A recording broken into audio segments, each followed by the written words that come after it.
చూసుకున్నట్టయితే ఇది vermi compost 45 రోజుల తర్వాత మనం తీసుకున్న కుప్పని ఇది ఫస్ట్ గ్రేడ్ అంటారు. దీన్ని మనం సెకండ్ గ్రేడ్ అక్కడ మనకు వస్తుంది. అది తర్వాత దీన్ని తీసుకొని ఈ విధంగా ఇలా మనము జల్లెడ పట్టుకుంటాము.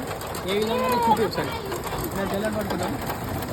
ఇలా మన ఈ మెషిలో జల్లెడ అవుతూ ఉంటుంది. వచ్చిందంతా ఫస్ట్ గ్రేడ్ ఇది కింద వస్తుంటుంది. అక్కడ చూపెట్టు అప్పుడు దీంట్లో నత్రజని అనేది 7% ఉంటుంది. అట్లనే ఆర్గానిక్ కార్బన్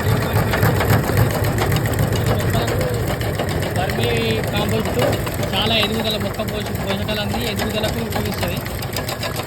దీన్ని మళ్ళీ మనం ప్యాక్ చేసుకోవడానికి ఇక్కడ 40 కిలోలు పెడతాము.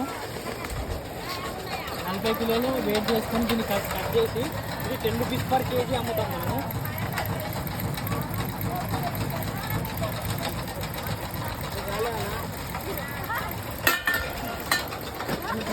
దీన్ని ఇంకా పెట్టేసి 10 రూపీస్ పర్ కేజీ అమ్ముతాము. ఇలా మనం ప్యాక్ చేసుకొని ఇదంతా 40 కేజీ ప్యాక్ చేసుకొని అమ్ముతాము. ఇలా మనం చికెన్ గ్రేడ్ వచ్చేసి ఈ విధంగా వస్తుంది. ఇది మనకు ఒక 400 కిలోల దాకా వస్తుంది. దీని ఒక రింగు నుంచి 600 కిలోలు మంచి వస్తాయి. దీన్ని మనము మన పంట పొలాల్లో వేసుకోవచ్చు. దీని నుంచి కూడా దిగుబడి ఉంటుంది. ఇలా ఉంటుంది కొంచెం సెకండ్ గ్రేడ్. దీనివల్ల కూడా పోషకాలు అందుతాయి. సబ్స్క్రైబ్.